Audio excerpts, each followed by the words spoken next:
Hello friends, welcome to my channel. Friends, आप लोग का मेरे यूट्यूब चैनल में बहुत बहुत स्वागत है। फ्रेंड्स, हम लोग देख रहे थे इसके पहले हम लोग होम मैनेजमेंट से वीडियो देख रहे थे। उसके बाद क्या आ रहा था, एक्सटेंशन एजुकेशन के वीडियो आ रहे थे। अब तक अल्टरनेट हो रहा था, कभी किसी दिन वो आ रहा था, किसी दिन वो आ रहा था, दोनों में से मतलब होम मैनेजमेंट और एक्सटेंशन एजुकेशन। लेकिन अब जिस बुक से मैं पढ़ा रही थी उसमें होम मैनेजमेंट और एक्सटेंशन एजुकेशन का जो थ्योरी पार्ट था वो खत्म हो चुका है। अब क्या बचा है, वन लाइनर करके पीवाई क्यू बचा हुआ है। ठीक है, क्या बचा हुआ है, पीवाई क्यू बचा हुआ है। किसी एक दिन मैं क्या करूंगी, सोच रही हूँ संडे संडे के दिन जो हम लोग का टेस्ट सीरीज होता है उसी दिन उन दोनों को मैं किसी दिन रिकॉर्ड करके आप लोग को अपलोड कर दे रही हूँ।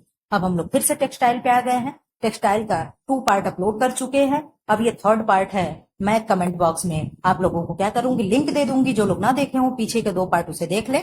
हम लोग उस वीडियो में नायलान पे खत्म किए थे। आप लोग जाकर के उस वीडियो को देखेंगे तो समझ में आएगा। ठीक है, क्योंकि पीछे से जब तक आप चीजों को जोड़ोगे नहीं तब तक पढ़ नहीं पाओगे। और जो बच्चे न्यू हैं वो चैनल को सब्सक्राइब कर ले, तभी वो समझेंगे कि ये कहाँ से बीच में कूद करके आ गया। ठीक है, नहीं तो उन्हें ये लगेगा कि जैसे तैसे वीडियो कहीं से भी अपलोड हो गया, लेकिन जैसे तैसे नहीं होता है।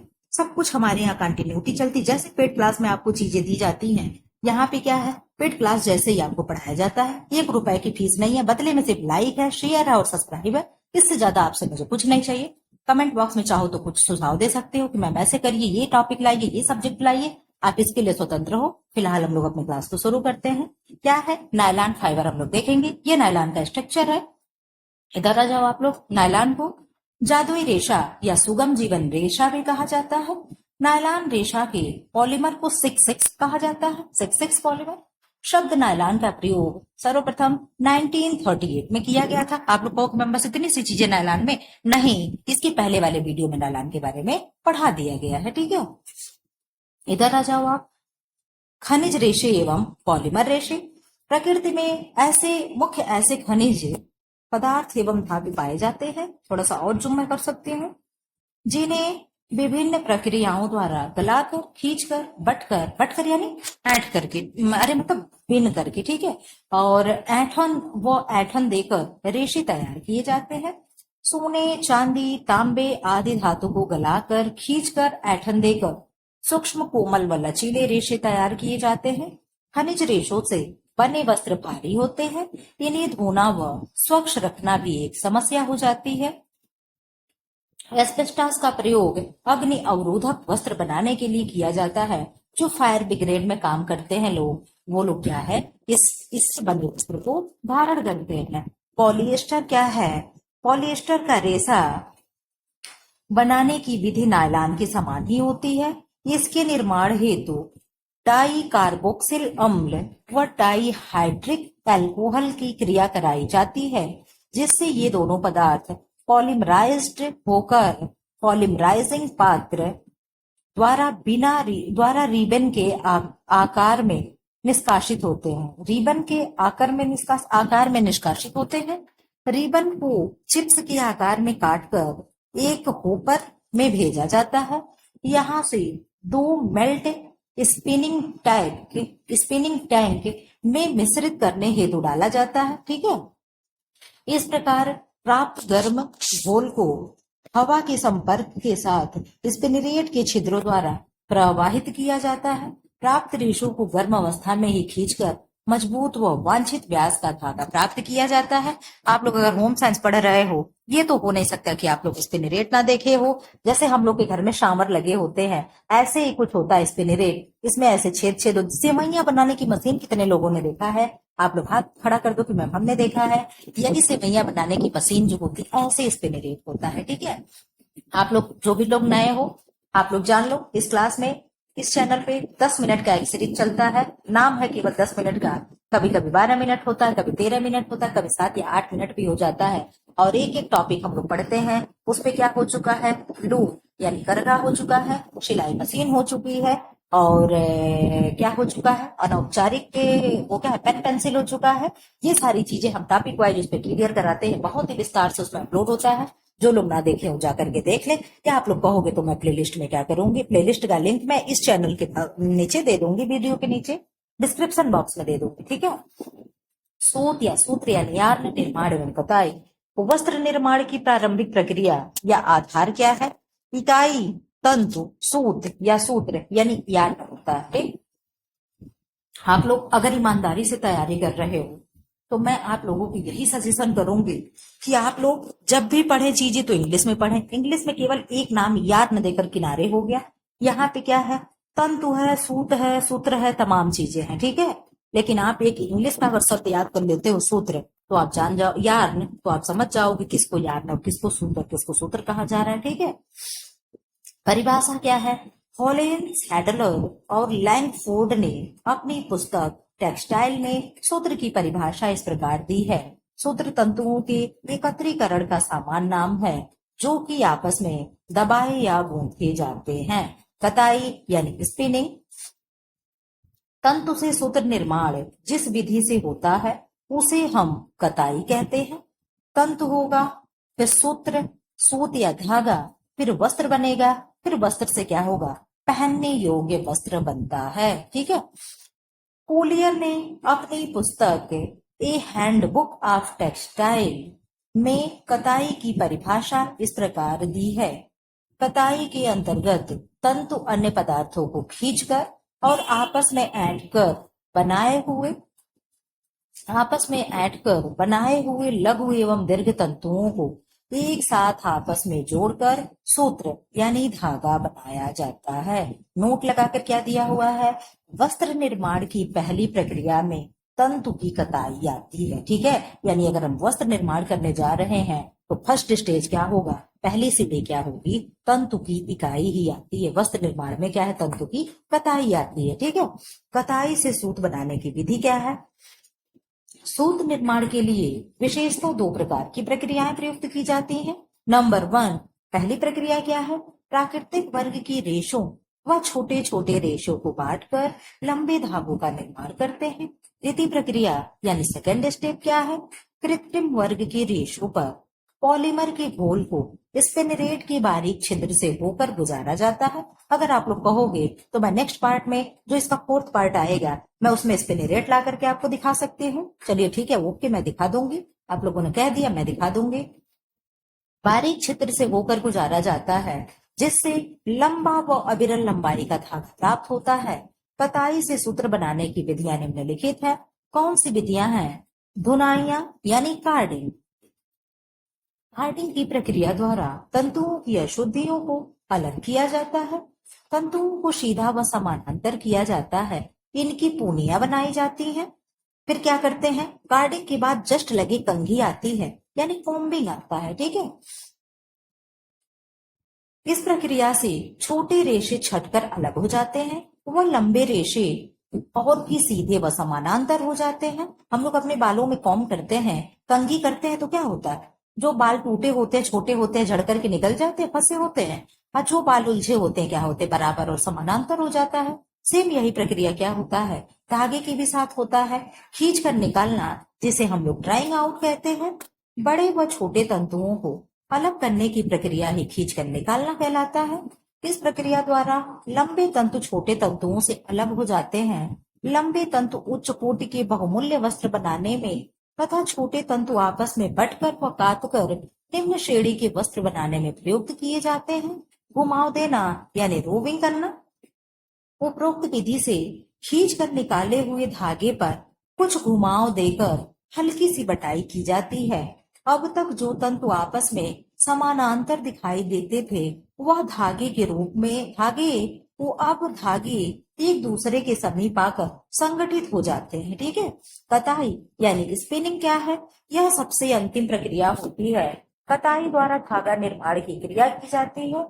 वस्त्र बनाने हेतु लंबाई के आधार पर सूत्र दो प्रकार का होता है। नंबर 1, स्टेपल फाइबर होता है यानी लघु आकारी रेशा होता है, यानी लघु मतलब छोटा हो गया। फिलामेंट फाइबर यानी दीर्घ आकारी रेशा, यानी क्या है, लंबे आकार के रेशे होते हैं। इन दोनों प्रकार की सूत या धागे की कताई अलग अलग विधि द्वारा की जाती है। सामान्यतः स्टेपल धागे को यांत्रिक विधि द्वारा बनाया जाता है, जबकि फिलामेंट धागे को रासायनिक विधि द्वारा बनाया जाता है। समझिए आप, स्टेपल धागे जो होते हैं यांत्रिक विधि से बनते हैं और फिलामेंट क्या होता है, रासायनिक यानी केमिकल प्रोसेस द्वारा बनाया जाता है। उलझे रेशे, इसमें फोटो क्या है, ब्लैक एंड व्हाइट है। उलझे रेशे ये हैं, ये समानांतर जमे हुए रेशे यानी ऊनी है। शोविंग प्रक्रिया तक बना धागा है, और ये क्या है, धागा है। ठीक है, आप इसे और थोड़ा सा मैं हल्का कर दे रही हूँ, आप देख सकते हो। कताई मुख्यतः दो प्रकार की होती है, एक यांत्रिक कताई होती है, दूसरी रासायनिक कताई होती है। ठीक, अब इधर आ जाओ आप लोग। इधर थोड़ा सा ब्लर आया है। ब्लर क्या, मैं पढ़ के सुना दे रही हूँ, आप लोग बस केवल शांति से सुनते रहो। तालिका संख्या 202 है। कताई के प्रकार क्या है, कताई के प्रकार है। इधर यांत्रिक कताई है। यांत्रिक में भी क्या है, ये तो मैं भी नहीं पढ़ पाऊंगी क्या। अच्छा हाँ, मैं पढ़ ली क्या है। यांत्रिक में ये परंपरागत कताई है और ये आधुनिक कताई है। ठीक है, परंपरागत यानी जो पहले की चीजें चली आ रही हैं। तो पहले में आप लोग त से तकली पढ़े होंगे, च से चरखा पढ़े होंगे। अब के बच्चे त से जाने क्या पढ़ते हैं, लेकिन च से चम्मच पढ़ते हैं, इतना जरूर जान रहे हैं। ठीक है, त से तितली पढ़ते हैं, क्या पढ़ते हैं, त से तितली, और च से चम्मच पढ़ते हैं। हम लोग त से तकली पढ़े थे और च से चरखा पढ़े थे। ठीक है, तो परंपरागत में क्या हो जाएगा, तकली हो गई और चरखा हो गई। ठीक है, चरखे में क्या आएगा, मथन चरखा, यरवदा चरखा और किसान चरखा। ठीक है, अब इधर आ जाओ आप लोग, पढ़ना तो बहुत मुश्किल है। चलो इधर आ जाओ आप लोग। मूल पद्धति का चमन चरखा। ठीक है, जो समझ में आ रहा है मैं लेकिन सही ही है। अहमदाबाद पद्धति का मगन चरखा। ठीक है, अब इधर आ जाओ आप लोग। आधुनिक कताई में क्या है, ये तो थोड़ा पढ़ने में आ रहा है। सामान्य यांत्रिक कताई, रिंग कताई, पुली अंतिम कताई, घर्षण कताई, स्वयं ऐठन वाली कताई। ठीक है, स्वयं ऐठन वाली कताई, ऐठन रहित कताई यानी ऐठन के साथ और बिना ऐठन के, इलेक्ट्रोस्टैटिक कताई। ठीक है, अब इधर आ जाओ। रासायनिक कताई में क्या आएगा, आर्द्र कताई। ठीक है, शुष्क कताई यानी ड्राई स्पिनिंग, और क्या है, वेट स्पिनिंग। पिघली हुई कताई यानी मेल्ट स्पिनिंग, बायो कंपोनेंट, और क्या है, रासायनिक कताई यानी केमिकल स्पिनिंग। ठीक है, ये चार्ट था। अब यहाँ हम लोग सबके बारे में एक एक करके पढ़ेंगे, भले ही वहां पढ़ने में नहीं आए, लेकिन नीचे क्या है, विस्तार से दिया हुआ है। ठीक है, यांत्रिक कताई यह दो प्रकार की होती है, परंपरागत कताई यानी ट्रेडिशनल मैकेनिकल स्पिनिंग, इसमें तकली और चरखा आता है। सामान्य यांत्रिक कताई जनरल मैकेनिकल स्पिनिंग, इसमें क्या होगा, रिंग कताई होती है। रिंग कताई के द्वारा छोटे छोटे रेशे आपस में चिपक जाते हैं। रेशों में आपस में चिपकने का गुण विद्यमान रहता है, इसे क्या कहते हैं, आप लोग बताइएगा एक शब्द में इसे क्या कहते हैं। इसमें दो फ्रेम का प्रयोग किया जाता है, एक रिंग फ्रेम होता है, एक म्यूल फ्रेम होता है। ठीक है, दोनों के बारे में कभी मैं पढ़ाऊंगी तो बताऊंगी कि म्यूल फ्रेम में कैसे कपड़े बनते हैं और रिंग फ्रेम में कैसे बनते हैं, मैं फिगर के साथ पढ़ाऊंगी। फिलहाल इस बुक में जो शार्ट दिया वो मैं हम लोग पढ़ रहे हैं। खुली व अंतिम कताई ओपन एंड स्पिनिंग, यह तकनीक 1960 में विकसित की गई थी। यह तकनीक कताई प्रक्रिया धुनी हुई पूनियों से प्रारंभ की जाती है। नंबर सेकंड क्या है, घर्षण कटाई यानी फ्रिक्शन कटाई, फ्रिक्शन स्पिनिंग। ठीक है, इस विधि की खोज 1970 में डॉक्टर अर्नेस्ट फेहरर ने की थी। किसने की थी, डॉक्टर अर्नेस्ट फेहरर ने की थी। इस तकनीक के सिद्धांत के अनुसार धुने हुए तंतुओं को लंबवत ड्रम के अक्ष से प्रवाहित कर छिद्र युक्त ड्रम में से निकाला जाता है, जो कि दोनों एक ही दिशा में घूमते रहते हैं। इस विधि द्वारा उत्पन्न घर्षण से तंतुओं में आपस में ऐंठन आ जाती है। स्वयं ऐंठन देने वाली कताई यानी सेल्फ ट्विस्ट स्पिनिंग, क्या है, सेल्फ ट्विस्ट स्पिनिंग, यह ऊन या ऊन के समान तंतुओं की कताई हेतु ऑस्ट्रेलिया में विकसित की गई थी। कहाँ विकसित की गई थी, ऑस्ट्रेलिया में विकसित की गई थी। इसमें तंतुओं में ऐंठन धागे की सतह द्वारा दी जाती है और तुलनात्मक रूप से खुरदरे पोत वाला धागा तैयार होता है। इस विधि में उत्तम किस्म के वस्टेड धागों की कताई पारंपरिक कताई विधि की अपेक्षा 10 गुना अधिक तीव्रता से होती है। इसमें चिपकाने वाले पदार्थ का प्रयोग किया जाता है। कैसे पदार्थ का, चिपकाने वाले पदार्थ का प्रयोग किया जाता है। इसमें श्रम शक्ति की कीमत कम हो जाती है। इलेक्ट्रोस्टैटिक कताई, इसमें क्या होता है, इस विधि की खोज सन 1960 में की गई थी। 1960 में की गई थी। इस विधि में आर्द्रता की सावधानी पूर्वक नियंत्रित विधि में छोटे तंतुओं को लंबे तंतुओं से इलेक्ट्रोस्टैटिक विधि द्वारा अलग किया जाता है। इस विधि से अच्छी किस्म का धागा तैयार होता है। ऐंठन रहित कताई यानी ट्विस्ट लेस स्पिनिंग। इस विधि में तंतुओं को आपस में समानांतर रूप में रखा जाता है और उन्हें किसी चिपकाने वाले पदार्थ से आपस में चिपकाया जाता है और मजबूती उत्पन्न की जाती है। बाद में जब धागे से वस्त्र बनाया जाता है तब वस्त्र बनने के बाद इस चिपकने वाले पदार्थ को हटा दिया जाता है। रासायनिक विधि यानी केमिकल स्पिनिंग। यह कताई भी निम्न प्रकार की होती है। नंबर 1, रासायनिक आर्द्र कताई यानी वेट स्पिनिंग। यह सर्वप्रथम सेलुलोज तंतु रेयान के उपयोग में लाई गई थी। इस विधि में आवश्यक रूप से एक उपयुक्त द्रव्य के घोल को पंप के द्वारा छोटे छोटे छिद्रों में से, जिन्हें स्पिनिरेट कहते हैं, उनमें से रासायनिक बांध से निकाला जाता है। ठीक। वस्त्र मंत्रालय कब सृजित हुआ? अक्सर प्रश्न पूछता है।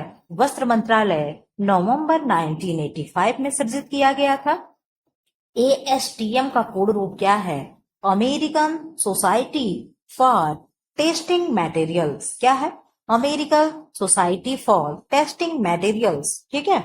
वस्त्रों की पहचान का अत्यंत विश्वसनीय परीक्षण माइक्रोस्कोपीय परीक्षण होता है। कौन सा टेस्ट सबसे बेस्ट होता है पहचान के लिए टेक्सटाइल के? तो आप क्या कहोगे? सबसे विश्वसनीय जो टेस्ट होता है माइक्रोस्कोपीय होता है। मानव निर्मित तंतुओं की चमक घटाने के लिए ट्राइक्लोरोबेंजीन प्रयोग में लाया जाता है। क्या प्रयोग में लाएंगे?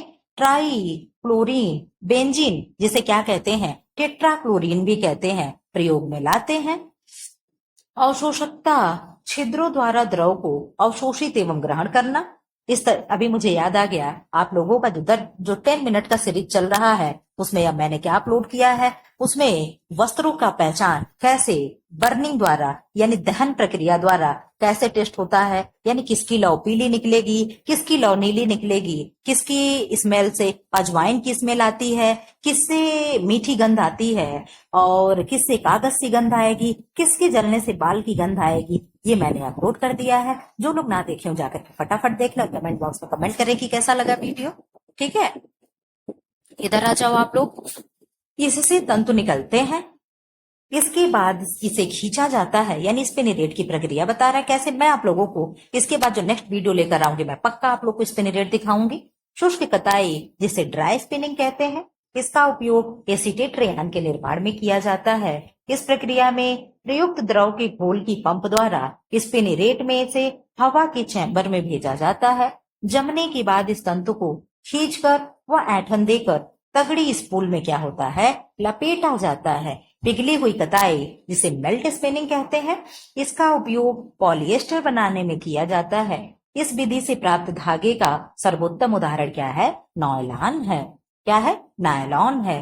पॉलीमर की पपड़ियों यानी पॉलीमर सीट को पूर्व में की जाने वाली रासायनिक संयोगों की अभिक्रिया द्वारा प्राप्त किया जाता है और पिघलाया जाता है। फिर पंप द्वारा स्पिनिरेट में से हवा को चैम्बर में भेजा जाता है।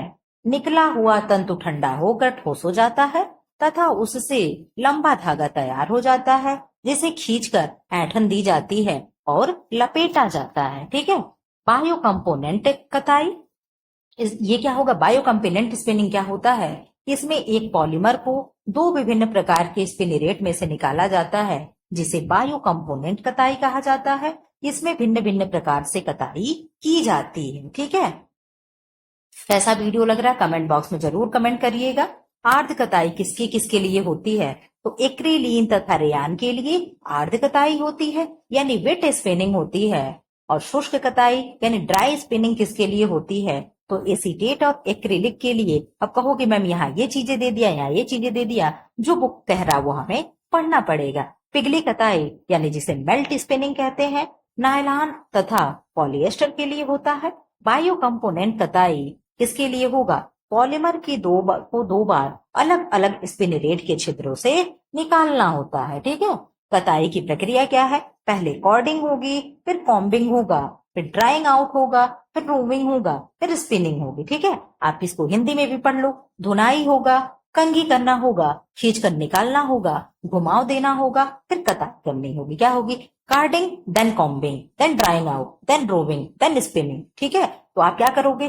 फर्स्ट में आपका क्या होगा? कार्डिंग हो, क्या होगा? धुनाई, यानी हम पहले अपने बालों को क्या करते हैं? धुलते हैं, शैम्पू करते हैं। फिर उसमें क्या करते हैं मैम? जस्ट हम लोग फिर कंघी करते हैं। फिर कंघी करके क्या करते हैं? ड्राइंग आउट करते हैं। हम लोगों के पास वो जो होता है ना, हेयर ड्रायर होता है, हम लोग सुखाते हैं, फिर बालों को सीधा करते हैं, फिर कर्ली करते हैं। तो हम लोग क्या करेंगे? ड्राइंग आउट करेंगे, बालों को खींच करके ऐठन दे करके हम क्या करेंगे? उसे खींच करके निकालेंगे। फिर हम लोग बालों को क्या करते हैं मैम? हम लोग करली करने के लिए रोविंग करते हैं, अपने बालों को हम लोग घुमाते हैं। ठीक है, फिर क्या करते हैं? उसके बाद जो बाल बराबर नहीं होते हम लोग क्या करते हैं? कताई कर देते हैं। ठीक है, इस तरीके से आप लोग याद रखिएगा। ठीक है, अब क्या है? सूत का वर्गीकरण। सूत की पहचान माप, ऐंठन या घुमाव की मात्रा और धागों की संख्या द्वारा किया जाता है। सूत मुख्य रूप से 3 प्रकार के होते हैं: सादे सूत, टेक्सचर सूत, स्पॉन सूत। ठीक है, सादे सूत में क्या होगा? प्लेन यार्न क्या है? सादे सूत से वस्त्र रेशम जैसे बनते हैं। कैसे बनेंगे? शुल्क के जैसे बनेंगे। तंतु की मजबूती को का पूर्णतः उपयोग किया जाता है। टेक्सचर सूत में क्या होगा? वस्त्र में फिलामेंट सूत की मजबूती और स्पॉन सूत का रूप होता है। स्पॉन सूत वस्त्र, कपास या ऊन के समान होते हैं। तंतु की मजबूती का पूर्णतः उपयोग नहीं किया जाता। फोटो थोड़ा सा ब्लर है, आप लोग प्लीज कंप्रोमाइज कर लीजिएगा। बनावट के आधार पर सूत 2 प्रकार के होते हैं: साधारण धागा होता है और मिश्रित धागा होता है। प्रत्यास्थता, यहाँ पे टर्मिनोलॉजी दिया हुआ है, ये बहुत ही इंपॉर्टेंट है। आप इसको एक बार स्क्रीनशॉट लेना हो तो ले लीजिए, फिलहाल मैं जूम करके पढ़ाने जा रही हूँ। प्रत्यास्थता, जिसे इंग्लिश में क्या कहते हैं? इलास्टिसिटी कहते हैं। क्या कहते हैं? इलास्टिसिटी कहते हैं। खिंचाव व तनाव ग्रहण करने के पश्चात अपनी मूल लंबाई में वापस आना क्या कहलाता है? इलास्टिसिटी कहलाती है, प्रत्यास्थता कहलाता है। प्रतिस्पंदता को याद करने का, यानी रेजिलेंसी को याद करने का मैंने आप लोगों को एक ट्रिक दे रखा है। जो लोग पुराने मेरे बच्चे होंगे, पढ़ रहे होंगे मुझसे, वो लोग जान रहे होंगे कि आयतन जहां शब्द मैम आता है वहां हम लोग प्रतिस्पंदता को आंख बंद करके लगाकर चले आते हैं। किसको हम लोग केवल एक शब्द पकड़ते हैं? हम लोग केवल आयतन पकड़ते हैं, और आयतन पकड़ करके हम लोग क्या करते हैं? प्रतिस्पंदता को सही करके चले आते हैं। तो अत्यधिक दबाव के पश्चात अपने आयतन में वापस आने वाले को क्या कहते हैं? प्रतिस्पंदता कहते हैं, इलास्टिसिटी कहते हैं, सॉरी रेजिलेंसी कहते हैं। क्या कहते हैं? रेजिलेंसी कहते हैं। प्रतिस्पंदता यानी रेजिलेंसी, प्रत्यास्थता यानी इलास्टिसिटी। नंबर 3 क्या है? गिनिंग प्रक्रिया क्या होता है? आप कहोगे मैम गिनिंग प्रोसेस जो है, कोई सी बीज को अलग करना होता है। किसमें होता है? तो वह कॉटन में होता है। किसमें होता है? कॉटन में होता है। और एक बीज वाला फाइबर कौन सा है? आप बताते चलिए। तो कॉटन हो गया, और क्या हो गया? कॉपोक हो गया। क्या हो गया? कॉपोक हो गया। ठीक है, कंघी करते समय छोटे तंतुओं को हटाने हेतु की गई प्रक्रिया क्या कहलाती है? कॉम्बिंग कहलाती है। रेशों की लंबाई के आधार पर ग्रेडिंग दी जाती है। छोटे रेशों को स्टेपल रेशा कहा जाता है। क्या कहते हैं? स्टेपल फाइबर कहते हैं। साधारण धागे यानी सिंपल यार्न क्या होता है? साधारण धागे वे होते हैं जो एक ही प्रकार के, एक ही वर्ग के रेशे से बनाए जाते हैं। साधारण धागे भी निम्नलिखित प्रकार के होते हैं। कौन कौन से? नंबर 1, इकहरा धागा या एक रेशी धागा, single strand yarn, single strand yarn, दोहरा धागा, डबल प्लाई यार्न। अभी हम आप लोग को बता रहे हैं इसमें कैसे होगा। इस तरीके का, अगर मान लो ये एक धागा, ठीक है, ये क्या हो गया? ये इकहरा या एक रेशी हो गया। डबल इस तरीके से हो जाएगा।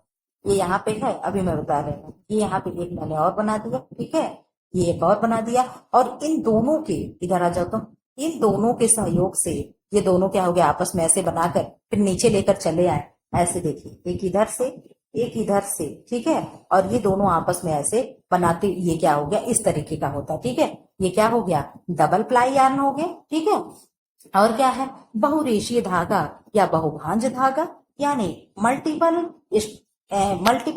स्ट्रैंड यार्न, केबल या कार्ड यार्न। ठीक है, इकहरा धागा एक रेशीय धागा इकहरा धागा या एक रेशी धागा, इस प्रकार के धागे में एक ही रेशे को काट कर कट कर व ऐठन देकर धागा तैयार किया जाता है। ठीक है, इधर आ जाओ आप लोग। इसमें ऐठन एक ही दिशा में दी जाती है। इकहरा धागा कमजोर होता है। इकहरा धागा कैसा हो? इकहरा धागा कमजोर होता है। ठीक है, दोहरा धागा कैसा होगा? जब दो अलग अलग इकहरे धागे यानी एक रेशे को बांटकर ऐठन देकर धागा तैयार किया जाता है तो इसे दो इकहरे धागे को प्लाई कहते हैं। ठीक है, बहुरेशी धागा क्या होगा? जब कई तैयार इकहरे धागे एक रेशी धागा को एक साथ मिलाकर बटकर व ऐठन देकर धागा बनाया जाता है तो उसे बहुरेशीय धागा कहते हैं। जिस धागे में जितना इकहरे धागे मिले होते हैं उसे उसी संख्या को प्लाई के नाम से जाना जाता है। उदाहरण के लिए यदि बहुरेशीय बहुउद्देशीय धागों में तीन इकहरे धागे मिले होते हैं तो उसे तीन प्लाई सूत या चार धागे मिले होते हैं तो चार प्लाई कहते हैं। ठीक है, अब क्या है? केबल या कार्ड या रस्सी, जब दो या दो से अधिक प्लाई के धागों को एक साथ मिलाकर बटकर या ऐठन देकर धागे का निर्माण किया जाता है तो उसे हम केबल या कार्ड कहते हैं।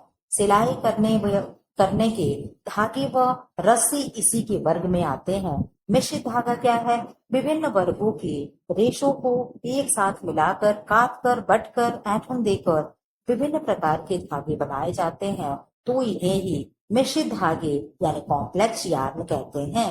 धागों की लंबाई, व्यास, आकार, प्रकार में भी भिन्नता हो सकती है। मिश्रित धागों को फैंसी धागा यानी फैंसी यार्न भी कहा जाता है। मिश्रित धागे की रचना में तीन धागों का प्रयोग किया जाता है। धागे का प्रयोग आधार यानी बेस देता है। दूसरा धागा क्या है? आधार वाले धागे पर डिजाइन बनाना। तीसरा धागा क्या है? इन दोनों धागों को बांधने के लिए किया जाता है। मिश्रित धागे सजावट के उद्देश्य से बनाए जाते हैं। उदाहरण क्या है? टेरिकॉट। धागे का निर्माण प्राकृतिक रेशा, कपास एवं कृत्रिम रेशा टेरिलीन के रेशे को मिलाकर बटकर व ऐठन देकर किया जाता है। टेरिकॉट धागे प्राकृतिक रेशा प्लस कृत्रिम रेशा टेरिलीन होगा। ठीक है, कुछ फैंसी धागे निम्नलिखित हैं, जैसे श्लॉप धागा हो गया यानी श्लॉप यार्न हो गया। इस प्रकार के फैंसी धागे में निश्चित अंतराल पर ऐठन दी जाती है। ठीक है, क्या होगा? इस तरीके का बहुत बढ़िया बढ़िया फिगर है, मैं लेकर के आऊंगी, आपको दिखाऊंगी। अभी तो मेरे पास नहीं है। इस तरीके का मान लीजिए धागा है, एक निश्चित दूरी पे क्या है, इस तरीके से ऐसे होगा, यानी दूरी अगर 2 इंच पे है तो 2 इंच पे सब होगा। ठीक है, अंतराल पे ऐठन होती है। ठीक है, इस तरीके का आप ऐठन इसे समझ लीजिएगा। ठीक है, मैंने काट दिया लेकिन आप ऐठन समझ लीजिएगा। ठीक है, धागे में कहीं अधिक ऐठन तो कहीं कम ऐठन होती है। शेष स्थानों पर को कसकर ऐठन दी जाती है। ऐसा धागा दिखने में अत्यंत सुंदर आकर्षण लगता है। इससे वस्त्र के सौंदर्य में वृद्धि हो जाती है और ये क्या होता है? कम मजबूत होता है। ठीक है, यानी कोई भी चीज देख लो, आप लोगों को मैं बता दूं, फैंसी चीजें क्या होती है? सब कहते हैं ना, लिखकर दुकान वाले टांगे रहते हैं क्या कि फैशन के दौर में गारंटी की इच्छा ना करें। ठीक है, यानी अगर 100 पीस आप चीज ले रहे हो तो गारंटी की इच्छा ना रखो कि आज ले जा रहे हैं, पहनकर शादी ब्याह में लौट आए, बस चीजें खत्म। ठीक है, बस इतने तक इच्छा रखो।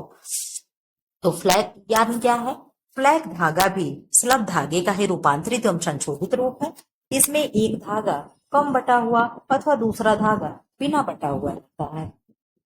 इसी बिना बटे धागे पर दूसरा कसकर बटा हुआ धागा लपेट दिया जाता है, जिससे धागा अत्यंत सुंदर एवं आकर्षण लगता है। यह निर्बल व कमजोर होता है। स्पाइरल धागा या स्क्रू धागा, स्पाइरल यार्न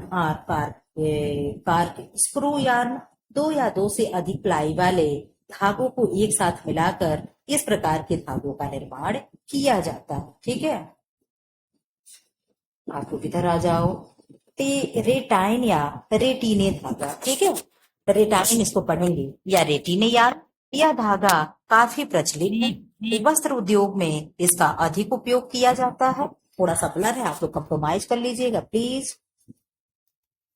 यह धागा भी स्पाइरल धागे का रूपांतरित एवं संशोधित रूप है। स्पाइरल समझते हो आप लोग? इस तरीके की चीजें घूमी घूमी होती है, ऐठी ऐठी होती है। ठीक है, तो स्पाइरल के संशोधित रूप उसी के समान होता है। इसमें भी एक बिना ऐठन युक्त धागा ऐठन युक्त धागे पर दूसरा कसकर बटा हुआ पैटर्न युक्त धागे को लपेटा जाता है।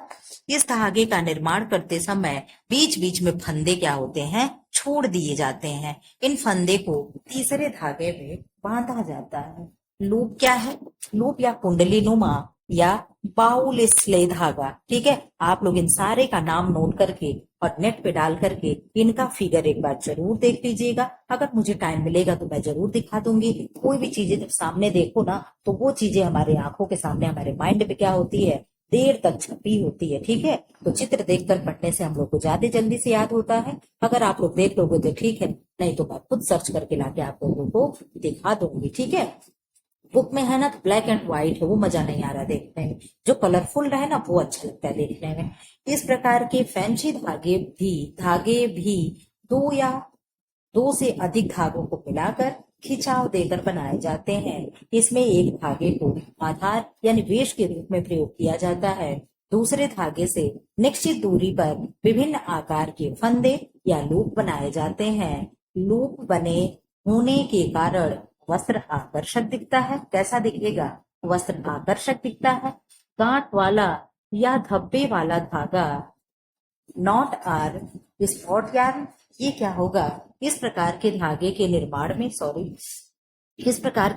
निर्माण में भी दो धागों का प्रयोग किया जाता है।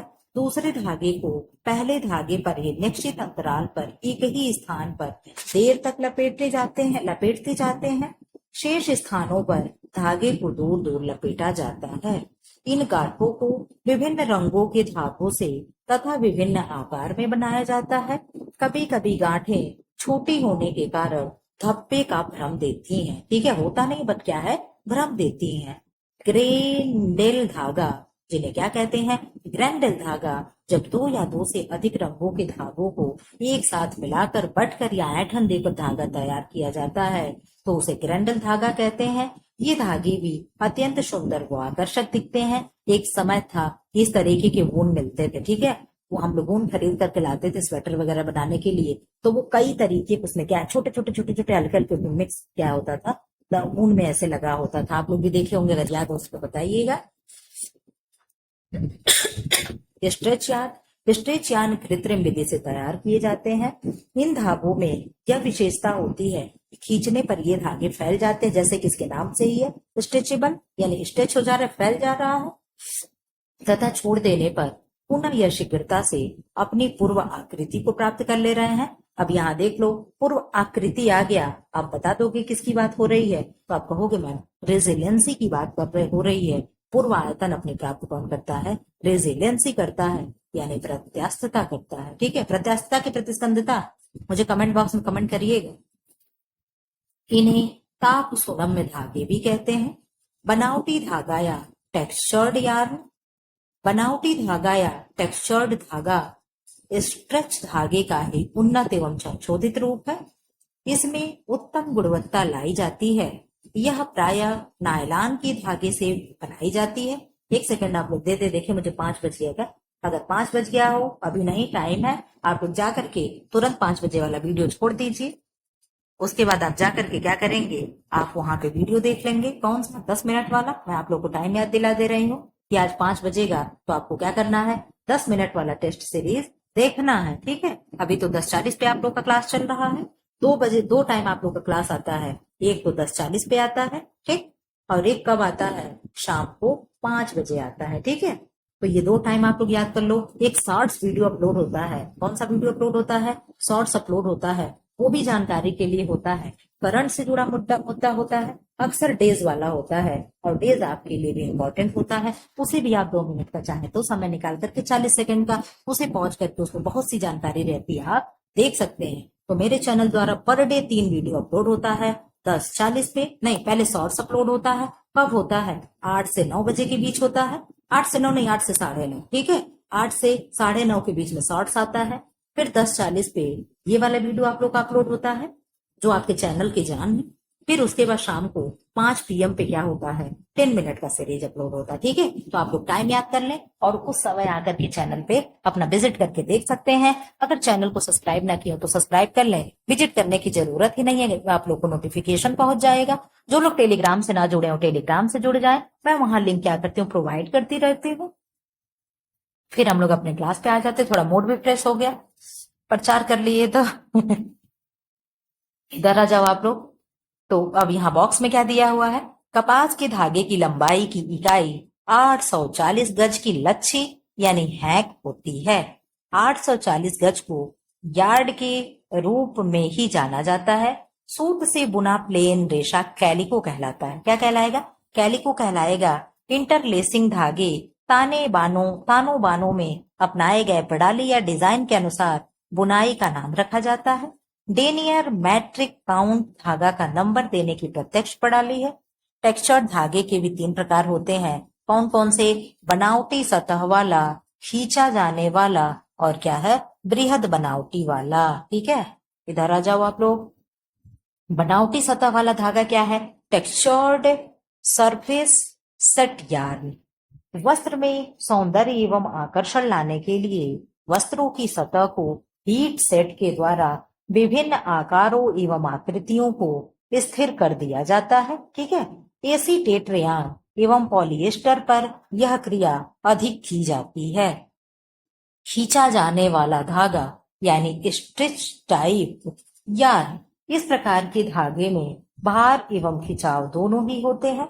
होजरी हो गया, स्वेटर हो गया, दस्ताने, मोजे आदि बनाए जाते हैं इन कपड़े के। आप समझ रहे हो, होजरी वाला जो नाइटी बनता है औरतों के, अक्सर होजरी वाली नाइटी लोग पसंद करते हैं। तो क्या है, होजरी हो गया जो फैलता है, स्वेटर भी फैलता है, दस्ताने सॉक्स भी फैलते हैं। ठीक है, इसमें फ्री साइज के वस्त्र बनाए जाते, इनसे फ्री साइज के वस्त्र बनाए जाते हैं। बृहद बनावटी धागा यानी बल्क टाइप यार्न क्या है, तो बृहद बनावटी धागे वे फिलामेंट होते हैं जिनका भार प्रति इकाई लंबाई में अधिक होता है। ये 2 प्रकार के होते हैं, क्रिम्प बृहद धागे और लूपदार बृहद धागे। ठीक, सूत काटने की प्रणाली के चरणों का क्रम क्या है, कार्डिंग है, ड्राइंग आउट है, फिर कॉम्बिंग है। ओहो, ये गलत है।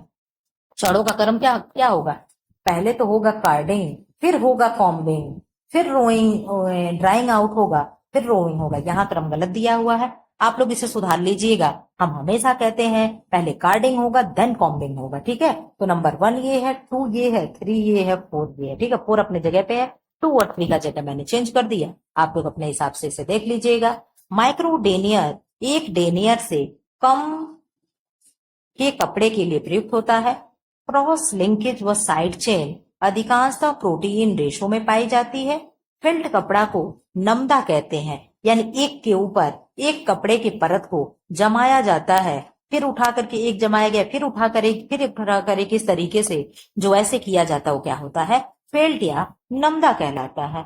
नमी, ताप एवं दाब द्वारा ऊनी रेशों को आपस में उलझाकर जमाना ही फेल्टिंग यानी फेल्ट कहलाता है। क्रिम्प धागे, मुंह मेरा पका हुआ है, कोई ये नहीं कह रहा कि एक दवा बता दे कि मैम का मुंह ठीक हो जाए तो तेजी से पढ़ाएं। मेरे मुंह में जबान खूब एकदम साइड साइड से ना कुछ छाले पड़ गए हैं। कोई दवा बता दो आप लोग की ऐसे घरेलू विधि से ठीक हो जाए। हम लोग होम साइंटिस्ट हैं, इतना तो आप लोग को मालूम ही होना चाहिए। अगर कोई जानता हो तो कमेंट बॉक्स में जरूर आप लोग दवा लिख दो, मैं बहुत परेशान हूँ। क्रिम्प धागे क्या है, क्रिम्प टाइप यार्न क्रिम्प धागे के निर्माण हेतु फिलामेंट को क्रिम्प बॉक्स में से गुजारा जाता है, जिससे इसके आयतन में से 200 से 300% की वृद्धि हो जाती है। ठीक है, कितने, 200 से 300 इंक्रीज हो जाता है इसका आयतन। लूपदार बृहद धागा लूप टाइप बल्क यार्न, इस प्रकार के धागे के निर्माण के लिए फिलामेंट को नियंत्रित गति से एक नोजल के बीच में से गुजारा जाता है। इससे इसके आयतन में से 50 से 150% की वृद्धि हो जाती है। पहले वाले में कितना इंक्रीज हो रहा था, 200 से 300%, और इसमें क्या है, 50 से 150% इंक्रीज हो जा रहा है इसका आयतन। लेटेक्स धागा, लेटेक्स यार्न, इस प्रकार के धागों को बनाने के लिए अत्यंत महीन रबर के तार को रुई, नायलॉन, रेयान तथा अन्य वर्ग के धागे के साथ मिलाकर बट कर तैयार किया जाता है। लेटेक्स, इंग्लिश में गोंद को कहते हैं, रबर को क्या कहते हैं, लेटेक्स कहते हैं। ठीक है, नोवेलिटी यार्न यानी नोवेलिटी धागा, नोवेलिटी धागे का निर्माण कताई मशीन से किया जाता है। इसके निर्माण में 3 धागे का प्रयोग होता है। एक धागा आकार का काम करता है, दूसरे धागे से फैंसी या प्रभाव उत्पन्न किए जाते हैं। नंबर थर्ड, तीसरा धागा उन्हें बांधने का कार्य करता है। सेनील धागा, जिन्हें क्या कहते हैं, सेनाइल प्लांट यार्न, ठीक है। सेलीन शब्द फ्रेंच के कैटरपिलर शब्द से लिया गया है। ये कैटरपिलर क्या है, आप लोग कमेंट बॉक्स में कमेंट करिएगा, कैटरपिलर क्या होता है। यह नर्म फुज्जीदार स्प्रिंग के समान सतह वाला होता है, ठीक है। मुझे पेज चेंज करना है तो मैं, यही आप लोग का लास्ट है क्या? अभी नहीं, लास्ट तो अभी एक पेज और है, लेकिन मैं यही पेज केवल पढ़ा पाऊंगी, ठीक है। इसके बाद वो नेक्स्ट पेज में किसी और वीडियो में लेकर के आऊंगी। सूत्र का माप या सूत्र के सूचक अंक क्या क्या है? धागों को 3 विधियों द्वारा दिए जाते हैं। अंक 3 विधियों द्वारा दिए जाते हैं। निश्चित वजन पद्धति या सूत्र की संख्या, निश्चित लंबाई पद्धति या डेनियर पद्धति, टैक्स प्रणाली। निश्चित वजन पद्धति क्या है? फिक्स्ड वेट सिस्टम क्या है? रेशों के वजन को निश्चित रखकर उतने ही रेशों से अधिक लंबाई के धागों का निर्माण किया जाता है। अतः इस पद्धति में जितना ही अधिक नंबर का धागा होगा वह उतना ही बारीक, महीन एवं कोमल होगा। यह गणना हैक की संख्या पर आधारित होती है। 1 हैक बराबर 840 गज 1 पाउंड, 2 हैक बराबर 1680, 1 गज 1 पाउंड, गज 1 पाउंड। तो 840 गुणे 2 करने पे कितना होगा? तो आप कहोगे मैम 8 8 16 हो गया और 40 40 80 हो गया, तो 1680 यानी सेम डबल कर देने पे इसका निकल आ रहा है। निश्चित लंबाई पद्धति क्या होती है? फिक्स्ड लेंथ सिस्टम क्या है? इसमें वजन को ही इकाई मानते हैं। इसे डेनियर में व्यक्त किया जाता है। फिलामेंट तंतु और धागे की माप प्रति इकाई लंबाई के अनुरूप वजन में अभिव्यक्त किया जाता है। इसे डेनियर कहते हैं। इस प्रणाली में प्रत्यक्ष लंबाई की इकाई स्थित रहती है। संख्या प्रणाली प्रत्यक्ष होती है क्योंकि जितना महीन सूत होगा उसकी संख्या उतनी ही छोटी होगी। 1 डेनियर बराबर 9000 मीटर 1 ग्राम वजन में और 2 डेनियर बराबर 9000 मीटर 2 ग्राम वजन में, ठीक है। टैक्स प्रणाली क्या है? टैक्स प्रणाली के द्वारा सूत्र की गणना या संख्या का निर्धारण सभी प्रकार के तंतुओं के सूत्रों में एक ही तरीके से किया जाता है।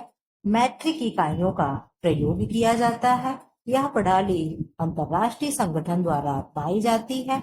1 टैक्स बराबर 1000 मीटर 1 ग्राम में, 2 टैक्स बराबर 1000 मीटर 2 ग्राम में। यहाँ की संख्या सेम है, यहाँ के डिजिट जो है चेंज होते जा रहे हैं, यानी 1 टैक्स तो 1 ग्राम में, 2 टैक्स 2 ग्राम, 3 टैक्स 3 ग्राम, और उसमें है क्या?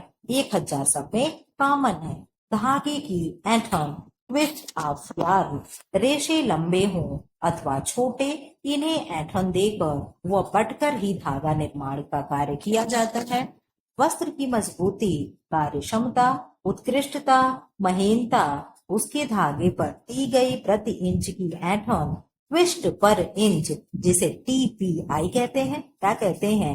टीपीआई कहते हैं। एक पीपीआई होता है। आप लोग इसका कमेंट बॉक्स में आंसर करिएगा। आंसर क्या करोगे? इसी में होगा ट्विस्ट पर इंच, यानी क्या हो गया? टीपीआई पर निर्भर करता है। धागे पर ऐंठन देने की 3 श्रेणियां होती हैं। कौन कौन सी श्रेणी होती है? निम्न ऐंठन युक्त धागा यानी लो ट्विस्ट यार्न होगा। कितनी होती है मैम? 0 से 3 लो होता है, 3 से 7 सेकंड होता है, मतलब बीच वाला, और 7 से 12 क्या होता है? हाई वाला होता है, यानी उच्च क्वालिटी का ऐंठन होता है, ठीक है। तो 0 से 3 ऐंठन प्रति इंच यानी टीपीआई, ये क्या होगा? निम्न ऐंठन युक्त धागा होगा। मध्यम ऐंठन युक्त धागा यानी मीडियम ट्विस्ट यार्न, जिसे टीपीआई कहा जा रहा है, 3 से 7 ऐंठन प्रति इंच होगा। और अधिक ऐंठन युक्त धागा यानी हाई ट्विस्ट यार्न, जो 7 से 12 ऐंठन प्रति इंच दिया जाता है। प्रति इंच में यानी 1 इंच यहाँ से यहाँ होगा, तो 7 से लेकर के 12 तक ऐंठन हम लोग देते हैं। वो क्या होता है? अच्छा, अधिक ऐंठन, मतलब अधिक ऐंठन युक्त धागा होता है। ऐंठन मुख्यतः 2 प्रकार से दी जाती है। एक क्या होती है, एस आकार की होती है, एक जेड आकार की ऐठन होती है। ठीक है, तो बाईं ओर ऐठन या एस अक्षर जैसा ऐठन होगा। ठीक है, ये एस क्या हो गया, इधर बाया हो गया, इधर से क्या हो गया, और इधर से दाहिनी तरफ से ऐसे आ रहा है। ठीक है, तो इधर इधर देख लो, इसमें क्या दे रहा है, घड़ी की उल्टी दिशा यानी एंटी क्लॉक वाइज डायरेक्शन में घुमाया जाता है। इस आकार में, इस आकार में ये मैंने एक घड़ी बना दी, यहाँ 12 हो गया, यहाँ 6 हो गया, यहाँ 9 हो गया, 3 हो गया, तो घड़ी की सुई ऐसे आ रही है। तो आप कहोगे मैम इस तरीके से क्या है, एंटी क्लॉकवाइज घड़ी तो इस तरीके से घूम रही है ना, लेकिन यस कैसे बन रहा है, यस ऐसे बन रहा है, तो ये घड़ी की क्या हो गया, एंटी क्लॉकवाइज हो गई। और जो दाईं ओर ऐठन या जेड आकार का अक्षर होता है, तो जेड कैसा हो रहा है, क्लॉकवाइज हो रहा है, यानी इधर को चीजें आ रही हैं, इधर जा रही हैं, इधर जा रही हैं, फिर ऐसे ऐसे आ रही हैं, तो ये क्या हो गया, क्लॉकवाइज हो गया। और एस बनाने में हम एंटी क्लॉकवाइज चल रहे हैं। ठीक है, आप इसे समझ करके रखिएगा। इधर आ जाओ जल्दी जल्दी। घड़ी की दिशा में क्लॉकवाइज डायरेक्शन में घुमाया जाता है। विभिन्न प्रकार के करघों का अध्ययन एवं करघे की गति। अब यहाँ पे आ गए करघा। जो लोग ना देखे हों, 10 मिनट्स के सीरीज में जाकर के करघे को देख सकते हैं, बहुत अच्छे से हम समझाए हुए हैं। यहाँ आप लोग बॉक्स वाला देख लो, फिर करघा नहीं होगा तो हम लोग नेक्स्ट वीडियो में देखेंगे।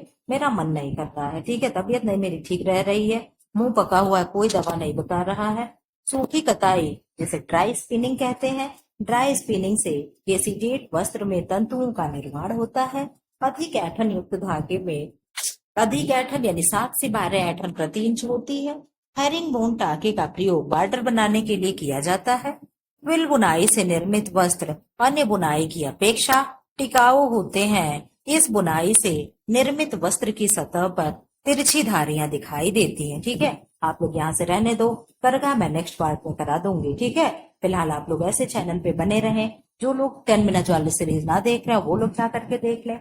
चैनल को क्या कर दें, सब्सक्राइब कर दें, वीडियो को लाइक कर दें, और कमेंट बॉक्स में जाकर के कमेंट कर दें कि अगला वीडियो किस सब्जेक्ट पे आपको चाहिए, किस टॉपिक पे चाहिए। फिलहाल ऐसे ही वीडियो पाने के लिए चैनल को लाइक करें, शेयर करें एंड सब्सक्राइब करें।